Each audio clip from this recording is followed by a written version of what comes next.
विचार अपवाह तंत्र। सामान्य परिचय। जब किसी नदियों के जल का बहाव कुछ निश्चित जल मार्गों परिवाहियों के माध्यम से होता है तो उसे नदियों का जल अपवाह कहते हैं तथा इन वाहिकाओं के जाल को अपवाह कहते हैं, अपवाह तंत्र कहते हैं। अपवाह तंत्र मुख्य नदी एवं उसकी सहायक नदियों का एक एकीकृत तंत्र होता है जो सतह के जल को एकत्रित कर उसे दिशा प्रदान करता है। एक नदी एवं उसकी सहायक नदियों द्वारा अपवाहित क्षेत्र को अपवाह द्रोणी कहते हैं। एक नदी विशिष्ट क्षेत्र से अपना जल बहा कर लाती है जिसे जल ग्रहण क्षेत्र कहा जाता है। बड़ी नदियों के जल ग्रहण क्षेत्र को नदी द्रोणी जबकि छोटी नदियों व नालों द्वारा अपवाहित क्षेत्र को जल संभर कहा जाता है। जल संभर तथा जल विभाजन एक अपवाह द्रोणी को दूसरे से अलग करने वाली सीमा है। नदियों का अपवाह प्रतिरूप। नदी के उद्गम स्थान से लेकर उसके मुहाने मुख्य तक नदी व उसकी सहायक नदियों द्वारा की गई रचना को अपवाह प्रतिरूप कहते हैं। नदियों का अपवाह निम्नलिखित कारकों पर निर्भर करता है: भूवैज्ञानिक समय अवधि, चट्टानों की प्रकृति एवं संरचना, स्थलाकृति, ढाल प्रवणता, जल की मात्रा, बहाव की अवधि। नदियों के अपवाह के विविध प्रतिरूप होते हैं। इसमें से कुछ प्रतिरूप निम्नलिखित हैं। वृक्षाकार अपवाह प्रतिरूप। जब नदियों की जलधाराएं द्वारा स्थान से स्थलीय ढाल के अनुसार बहती है तो मुख्य नदी तथा उसकी सहायक नदियों के द्वारा वृक्ष की शाखाओं के रूप की तरह अपवाह प्रतिरूप का निर्माण होता है जिसे द्रुमाकृति अपवाह प्रतिरूप के नाम से जाना जाता है। उदाहरण: उत्तरी भारत के मैदान की नदियां एवं दक्षिण भारत की पूर्व की ओर बहाव वाली नदियां जैसे गंगा, यमुना, गोदावरी, कृष्णा, कावेरी आदि। जालीनुमा अपवाह प्रतिरूप। जब मुख्य नदियां एक दूसरे के समानांतर बहती हो तथा सहायक नदी उसमें समकोण पर मिलती हो तो ऐसी प्रतिरूप को जालीनुमा अपवाह प्रतिरूप कहते हैं। आयताकार अपवाह प्रतिरूप। जब सहायक नदियां अपनी मुख्य नदी से समकोण पर मिलती है तो इस प्रकार बने प्रतिरूप को आयताकार अपवाह प्रतिरूप कहते हैं। उदाहरण: विंध्य की पहाड़ियों एवं पालमू क्षेत्र की कुछ नदियां इस प्रकार का अपवाह प्रतिरूप है। और ये अपवाह प्रतिरूप जब किसी केंद्रीय शिखर से जलधारा का अपवाह सभी दिशाओं में होता है तो इस प्रकार की बनी संरचनाओं को अरीय प्रतिरूप कहते हैं। उदाहरण: अमरकंटक पहाड़ी से निकलने वाली नदियां नर्मदा और सोन का प्रवाह विभिन्न दिशाओं में होता है। वलयाकार अपवाह प्रतिरूप। पर्वतीय नदियां अनुवर्ती नदियों से जुड़ने से पहले वर्ग अथवा चापाकार मार्ग से होकर गुजरती हैं जिससे वलयाकार प्रतिरूप का निर्माण होता है। यह अपवाह प्रतिरूप भारत में सामान्य विकसित नहीं है। नीलगिरी, तमिलनाडु या पिथौरागढ़, उत्तराखंड पहाड़ की नदियों में इसके कुछ उदाहरण मिलते हैं। अभिकेंद्रीय अपवाह प्रतिरूप। जब किसी दिशाओं से नदियां बहकर किसी झील या गर्त में विसर्जित होती हैं तो ऐसी अपवाह प्रतिरूप को अभिकेंद्रीय प्रतिरूप कहते हैं। गुंबदाकृति अपवाह प्रतिरूप। यह वलयाकार व अरीय अपवाह तंत्रों के तत्वों का मिला जुला रूप होता है। समानांतर अपवाह प्रतिरूप। इस अपवाह प्रतिरूप में नदियां लगभग एक दूसरे के समानांतर बहती हैं। पश्चिमी घाट से निकलकर अब अरब सागर में मिलने वाली नदियां इसके उदाहरण। अपवाह तंत्र। प्रारंभिक धरातलीय सतह की प्रकृति, ढाल एवं भौम की संरचना के आधार पर अपवाह तंत्र दो भागों में बांटा जाता है। क्रमवर्ती अपवाह तंत्र। इसके अंतर्गत उन नदियों को सम्मिलित किया जाता है जो ढालों के अनुरूप प्रवाहित होती हैं जैसे अनुवर्ती, प्रवर्ती नदियां। अनुवर्ती नदियां वे नदियां जो सामान्य ढाल की दिशा में बहती हैं अनुवर्ती नदियां कहलाती हैं। प्रायद्वीपीय भारत की अधिकांश नदियां अनुवर्ती नदियों के उदाहरण हैं जैसे गोदावरी, कृष्णा, कावेरी आदि। किसी क्षेत्र में सर्वप्रथम अनुवर्ती नदी का उद्गम होता है। अक्षेत्रीय धरातल के ढाल के अनुरूप बहती है। प्रवर्ती नदियां। मुख्य अनुवर्ती नदियों के समकोण पर मिलने वाली नदियां प्रवर्ती नदियां कहलाती हैं जैसे चंबल, सिंध, बेतवा, सोन इत्यादि नदियां गंगा तथा यमुना में जाकर समकोण पर मिलती हैं। अकर्मवर्ती अपवाह तंत्र। इसके अंतर्गत उन नदियों को सम्मिलित किया जाता है जो प्रादेशिक ढाल का अनुसरण नहीं करती हैं तथा भौम की संरचना के प्रतिकूल प्रवाहित होती हैं जैसे पूर्ववर्ती तथा पूर्वारोपी नदियां। पूर्ववर्ती नदियां वे नदियां जो हिमालय निर्माण से पहले ही से बहती हैं तथा अपनी धाराओं की दिशा में उत्थित स्थलों जैसे पर्वतों को काटकर गार्ज अथवा महाखंड बनाकर प्रवाहित होती हैं। पूर्ववर्ती नदियां कहलाती हैं। उदाहरण: सिंधु, ब्रह्मपुत्र, सतलुज। और पूर्ववर्ती नदियां। पूर्वारोपी नदियां। ये नदियां स्थलखंड के ढाल का अनुसरण नहीं करती हैं। स्वर्ण रेखा, सोन, चंबल, बनास आदि पूर्वारोपी अध्यारोपी नदियां के उदाहरण हैं। भारत की नदियों का अपवाह तंत्र। भौगोलिक आकृतियों के आधार पर भारत की नदियों के अपवाह तंत्र को मुख्य दो वर्गों में विभाजित किया जाता है: हिमालय की नदियों का अपवाह तंत्र, प्रायद्वीपीय नदियों का अपवाह तंत्र। हिमालय की नदियों का अफवाह तंत्र। हिमालय से निकलने वाली नदियां बारहमासी होती हैं, अर्थात इसमें जल का बहाव पूरे वर्ष निरंतर बना रहता है, क्योंकि इनको जल की प्राप्ति हिम के पिघलने पर वर्षा दोनों से होती है। अपने पर्वतीय मार्ग में ये नदियां गहरे गार्ज वी आकार की घाटियां एक्शिप्रियाकाय व जल प्रताप का निर्माण करती हैं तथा मैदान में पहुंचने पर समतल घाटियां, गोखुर झीलें, बाढ़कृत मैदानों, विसर्पों तथा डेल्टाओं का निर्माण करती हैं। हिमालय से निकलने वाली नदियों के अपवाह तंत्र में मुख्यतः 3 नदियों का अपवाह तंत्र शामिल है: सिंधु नदी अपवाह तंत्र, गंगा नदी अपवाह तंत्र, ब्रह्मपुत्र नदी अपवाह तंत्र। सिंधु नदी अपवाह तंत्र। सिंधु नदी का उद्गम तिब्बत में कैलाश पर्वत श्रेणी में बोखरचू के निकट पर एक हिमनद से होता है। इसे तिब्बत के सिंगी, खम्बान तथा शेरमुख कहते हैं। अपने उद्गम से निकलने के पश्चात लद्दाख एवं जास्कर श्रेणियों के बीच से उत्तर पश्चिम दिशा में प्रवाहित होती है। यह दमचौक के पास भारत में प्रवेश करती है तथा लद्दाख एवं गिलगित से प्रभावित होने के दौरान गार्ज का निर्माण कर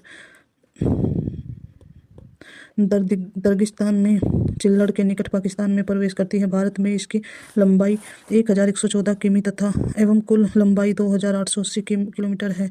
सिंधु नदी के बाएं एवं दाएं दोनों तरफ से अनेक सहायक नदियां मिलती हैं, जैसे श्योक, गिलगित, सिगार, काबुल, जास्कर, पंचनद, झेलम, चेनाब, रावी, व्यास, सतलुज आदि। इसमें काबुल के अतिरिक्त दाहिने तट पर मिलने वाली अन्य मुख्य सहायक नदियां कुर्रम, तौची, गोमल, विबोआ और संगर है। ये सभी नदियां सुलेमान पर्वत श्रेणी से निम्नलिखित हैं। अफगानिस्तान में अटॉक पहाड़ी के समीप काबुल नदी सिंधु नदी से मिलती है।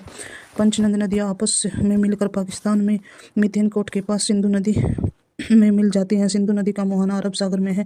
सिंधु नदी से संबंधित विशेष तथ्य: सिंधु नदी की कुल लंबाई 2880 किलोमीटर है। भारत में केवल लद्दाख संघराज्य क्षेत्र में प्रवाहित होती है। सिंधु नदी के दाएं तट पर लेह अवस्थित है। सिंधु नदी जल समझौते 1960 के अनुसार भारत, जिसके विसर्जन क्षमता का केवल 20% भाग ही उपयोग कर सकता है।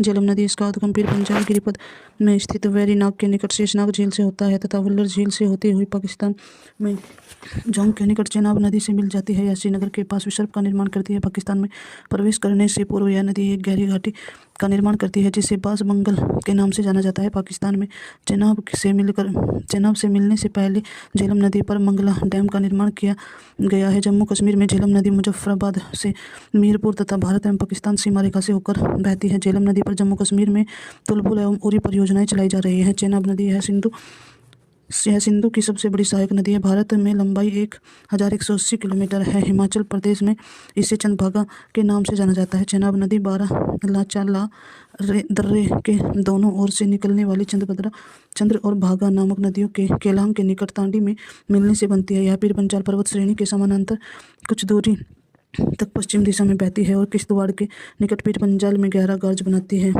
इसके पश्चात यह अखनूर के निकट मैदान में प्रवेश करती है। चेनाब नदी पर निर्मित महत्वपूर्ण जाल परियोजना बगलिहार परियोजना, सलाल परियोजना तथा दुलहस्ती परियोजना।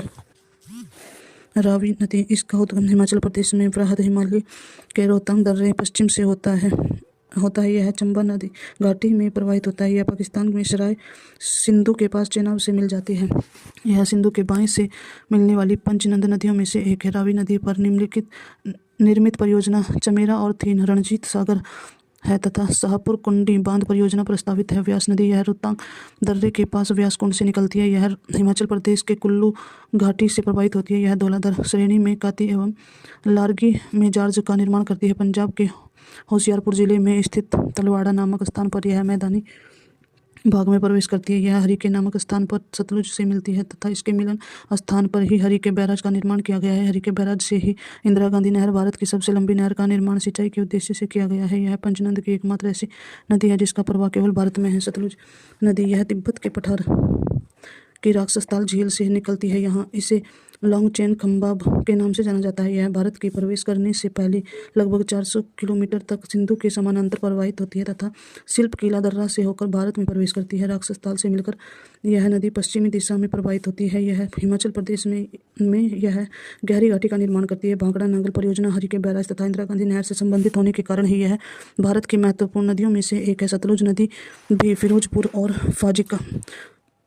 फाजिल्का पंजाब के बीच भारत पाकिस्तान की सीमा से होते हुए बहती है। सतलुज नदी की कुल लंबाई 1450 किलोमीटर है, जिसमें से यह भारतीय क्षेत्र में 1050 किलोमीटर बहती है। सिंधु जल नदी 19 सितंबर 1960 को विश्व बैंक की मध्यस्थता के माध्यम से भारत और पाकिस्तान के बीच कराची, पाकिस्तान में सिंधु जल संधि का हस्ताक्षर किए गए हैं।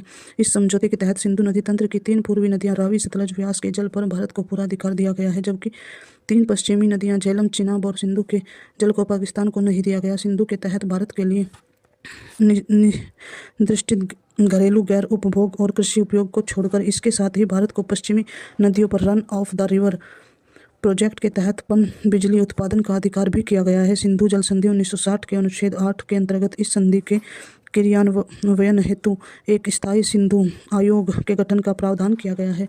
गंगा नदी प्रवाह सतोपत हिमानी से निकली अलकनंदा और गोमुख से निकली गंगोत्री, हिमनद से निकली भागीरथी, देवप्रयाग से मिलने के बाद संयुक्त रूप से गंगा कहलाती है। अलकनंदा की सहायक नदियां जैसे पिंडार नदी बाएं तट से कर्ण प्रयाग में तथा मंदाकिनी नदी दाएं रूप से रुद्रप्रयाग में इससे आकर मिलती है। धौली गंगा व विष्णु गंगा अलकनंदा की अन्य सहायक नदियां हैं। बद्रीनाथ का प्रसिद्ध मंदिर अलकनंदा नदी के तट पर स्थित है। गंगा पूर्व दिशा में पश्चिम बंगाल के फरक्का गंगा डेल्टा का सबसे उत्तरी बिंदु तक बहती है, जहां यह दो धाराओं में बट जाती है। एक धारा हुगली पश्चिम बंगाल के नाम से जानी जाती है तथा दूसरी धारा भागीरथी के रूप प्रवाहित होती हुई बांग्लादेश में प्रवेश करती है, जहां ब्रह्मपुत्र नदी से मिलने के बाद यह मेघना नाम से बहती हुई बंगाल की खाड़ी में गिरती है। गंगा की सहायक नदियां बाएं तट से मिलने वाली नदियां रामगंगा, गोमती, घाघरा, गंडक, घाघमती, कोसी एवं महानंदा। बाएं तट से मिलने वाली अंतिम नदियां दाएं तट से मिलने वाली नदियां यमुना, सोन, तोश, कर्मनाशा। गंगा के दाएं तथा बाएं दोनों तटों से अनेक सहायक नदियां आकर मिलती हैं, जिसमें यमुना नदी सबसे बड़ी सहायक नदी है, जो बंदरपूंछ चोटी के यमुनोत्री हिमनद से निकलती है तथा प्रयागराज में गंगा के दाएं तट पर मिलती है। सोन भी गंगा के दाएं तट पर मिलती है। चंबल, सिंध, बेतवा, कैन इत्यादि नदियां यमुना के दाएं तट की प्रमुख सहायक नदियां हैं। चंबल की सहायक नदियों में बनास, काली, सिंध, कूनो इत्यादि प्रमुख हैं। बनास की सहायक नदियों में खारी एवं धुंध प्रमुख हैं।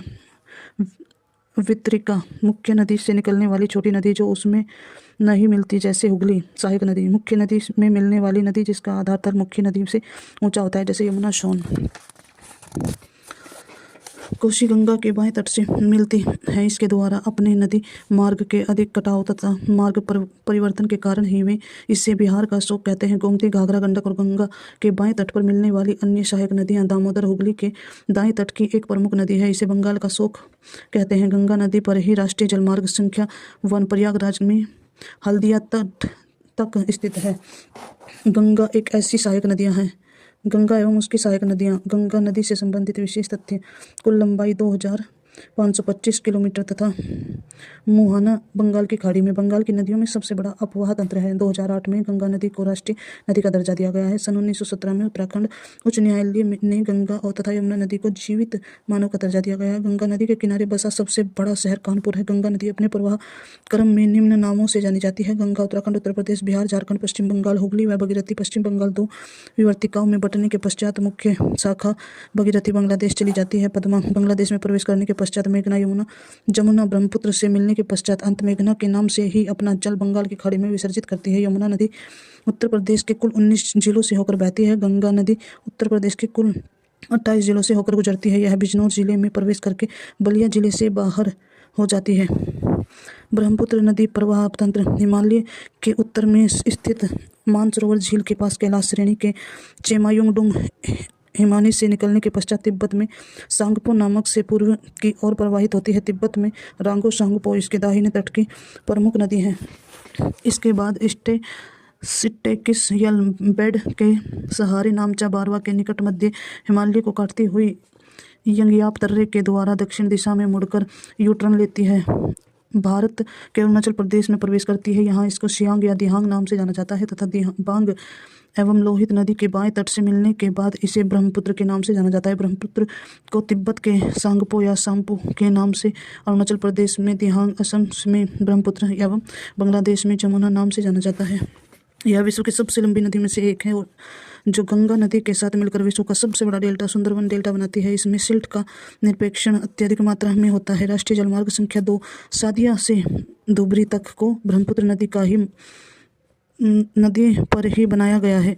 ब्रह्मपुत्र नदी में ही विश्व का सबसे बड़ा नदी द्वीप मांजुली असम स्थित है। ब्रह्मपुत्र नदी के दाएं एवं बाएं दोनों तटों से इसकी अनेक सहायक नदियां आकर मिलती हैं, जिसमें सुबनसिरी, कामेंग, मानस, अमो, संकोच, तिस्ता इसके दाएं तट की और दिबांग, लोहित, धनसिरी, कौपिली, मेघना तथा बराक इसके बाएं तट से मिलने वाली नदियां। मेघना की मुख्य धारा बराक नदियों का उद्गम मणिपुर की पहाड़ियों से होता है। इसकी मुख्य सहायक नदियां माकू, तरंग, तुईवई, गिरी, सोनाई, रुकनी, कातखल, धलेश्वरी, लांगाचीनी, मधुआ और जटिंगा है। नोट: लोहित नदी को खूनी नदी भी कहा जाता है। भारत में प्रमुख नदी द्रोणी घटते क्रम में गंगा, सिंधु, गोदावरी, कृष्णा, ब्रह्मपुत्र, महानदी। हिमालय की नदियों से संबंधित परियोजनाएं संबंधित राज्य: भाखड़ा नागल परियोजना, सतलुज नदी, हिमाचल प्रदेश, पंजाब, हरियाणा, राजस्थान। इंदिरा गांधी परियोजना, सतलुज व्यास नदी, पंजाब, हरियाणा, राजस्थान। पौंग परियोजना, व्यास नदी, हिमाचल प्रदेश। चमेरा परियोजना, रावी नदी, हिमाचल प्रदेश। थीन परियोजना, रावी नदी, पंजाब, जम्मू कश्मीर। नाथपा झांकरी परियोजना, सतलुज नदी, हिमाचल प्रदेश। सलाल परियोजना, चेनाब नदी, जम्मू कश्मीर। बगलीहार परियोजना, चेनाब नदी, जम्मू कश्मीर। दुलहस्ती परियोजना, चेनाब नदी, जम्मू कश्मीर। तुलबुल परियोजना, झेलम नदी, जम्मू कश्मीर। उरी परियोजना, झेलम नदी, जम्मू कश्मीर। टिहरी परियोजना, बिलांगना प्लस भगीरथी नदी, उत्तराखंड। रामगंगा परियोजना, रामगंगा नदी, उत्तराखंड। टनकपुर परियोजना, काली शारदा नदी, उत्तराखंड, नेपाल। गंडक नदी परियोजना, गंडक नदी, उत्तर प्रदेश, बिहार, नेपाल। कोशी परियोजना, कोशी नदी, बिहार, नेपाल। हिरंद परियोजना, हिरंद नदी, उत्तर प्रदेश। बाणसागर परियोजना, सोन नदी, उत्तर प्रदेश, मध्य प्रदेश, बिहार। माता टीला परियोजना, बेतवा नदी, मध्य प्रदेश, उत्तर प्रदेश। चंबल परियोजना, चंबल नदी, मध्य प्रदेश, राजस्थान। दामोदर घाटी परियोजना, दामोदर नदी, झारखंड। परियोजना, बंगाल। मयूराक्षी परियोजना, मयूराक्षी नदी, झारखंड, पश्चिम बंगाल। फरक्का परियोजना, गंगा नदी, पश्चिम बंगाल। गांधी सागर परियोजना, चंबल नदी, मध्य प्रदेश। जवाहर सागर परियोजना, चंबल नदी, राजस्थान। कोलदाम परियोजना, सतलुज नदी, हिमाचल प्रदेश। मंडी परियोजना, व्यास नदी, हिमाचल प्रदेश। कामेंग जल विद्युत परियोजना, कामेंग नदी, अरुणाचल प्रदेश। तिपाईमुख जल विद्युत परियोजना, बराक प्लस तुईवाई नदी, मणिपुर। तिलेया परियोजना, बराक नदी, झारखंड। प्रायद्वीपीय नदी का अपवाह तंत्र: प्रायद्वीपीय भारत का पश्चिमी घाट अरब सागर और बंगाल की खाड़ी में गिरने वाली नदियों के मध्य एक प्रमुख जल विभाजन का कार्य करता है। प्रायद्वीपीय पठार का सामान्य ढाल पूर्व एवं दक्षिणी पूर्व की ओर होने के कारण प्रायद्वीपीय भारत की अधिकांश नदियां पश्चिमी घाट से निकलने के बाद बंगाल की खाड़ी में गिरती हैं। ये नदियां डेल्टा का निर्माण करती हैं।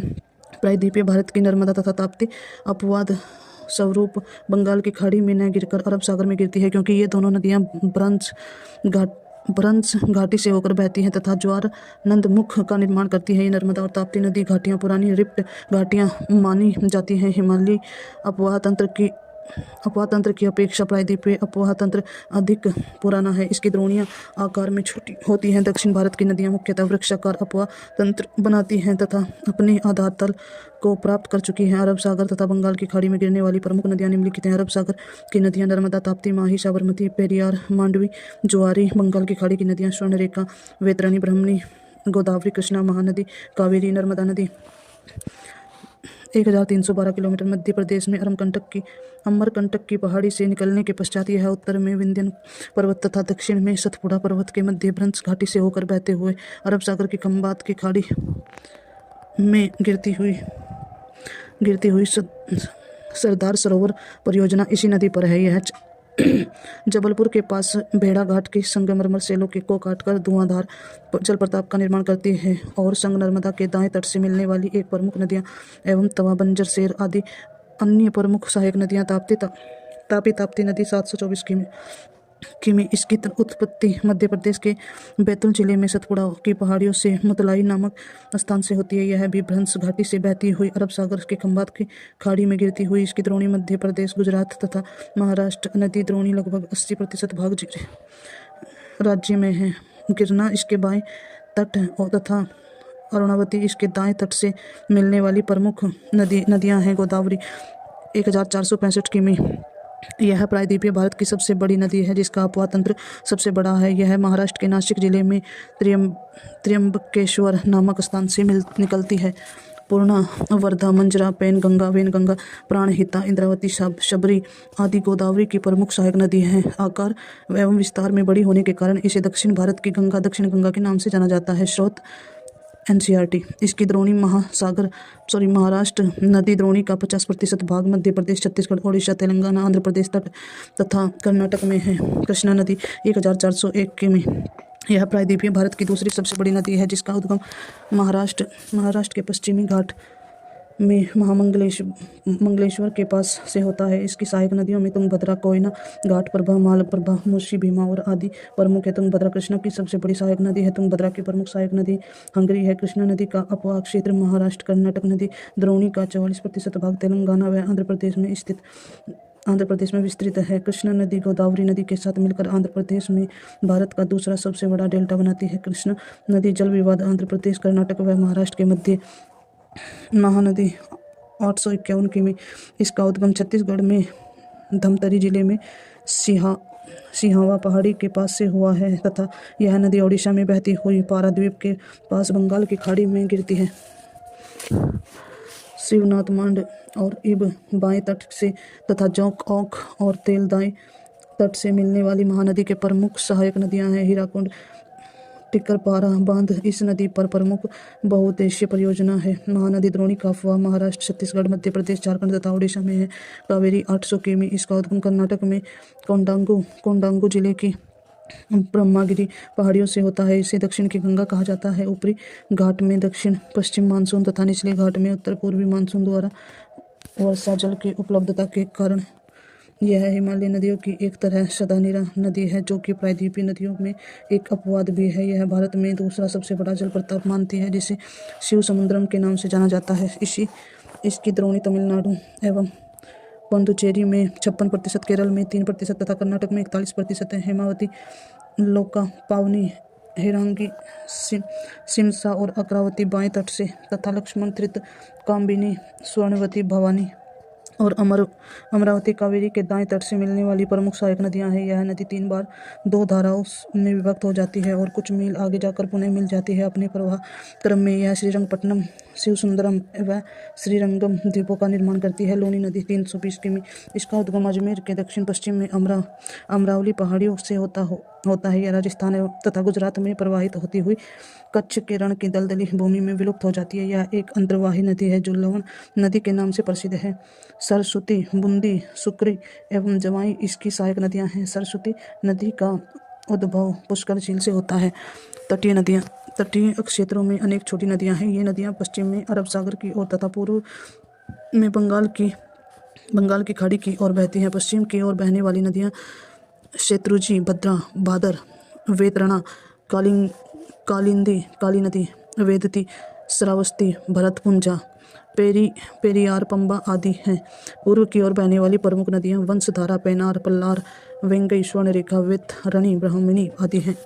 हिमालय तथा प्रायद्वीपीय नदियों में अंतर। हिमालय पर्वत की नदियां, प्रायद्वीपीय पठार की नदियां। हिमालय पर्वत की नदियों की लंबाई अधिक है। इन नदियों का जल ग्रहण क्षेत्र बड़ा है। प्रायद्वीपीय पठार की नदियां अपेक्षाकृत कम लंबी हैं, अपेक्षाकृत छोटे जल ग्रहण क्षेत्र हैं। इन नदियों को जल वर्षा के साथ साथ हिम से भी मिलता है, अतः ये बारहमासी नदियां हैं। ये नदियां प्राय मौसमी होती हैं। इन नदियों का स्रोत वर्षा है, अतः गर्मी के मौसम में ये सूख जाती हैं। ये नदियां गहरी घाटियां एवं गार्ज का निर्माण करती हैं। ये प्रायद्वीपीय नदियों की घाटियां कम गहरी तथा उथली होती हैं। हिमालयी नदियां विसर्प बनाती हैं और मार्ग भी बदलती रहती हैं। अपेक्षा सीधा मार्ग अपनाती हैं और मार्ग नहीं बदलती। हिमालयी नदियां अभी अपने विकास की युवावस्था में हैं। प्रायद्वीपीय नदियां प्रौढ़ावस्था में पहुंच चुकी हैं। हिमालय की नदियां सामान्यतः पूर्ववर्ती एवं अनुवर्ती होती हैं। प्रायद्वीपीय नदियां सामान्यतः अनुवर्ती, अध्यारोपी एवं पुनर्वर्ती होती हैं। हिमालयों की नदियां बड़े बड़े डेल्टा बनाती हैं। गंगा, ब्रह्मपुत्र विश्व का सबसे बड़ा डेल्टा। प्रायद्वीपीय नदियां अपेक्षाकृत मुहाने पर ज्वार नदमुख एवं छोटे डेल्टा बनाती हैं। उदाहरण के लिए नर्मदा तथा ताप्ती ज्वार नदमुख। ये नदियां नौवहन और सिंचाई के अनुकूल हैं। ये नदियां नौवहन और सिंचाई के अनुकूल नहीं हैं।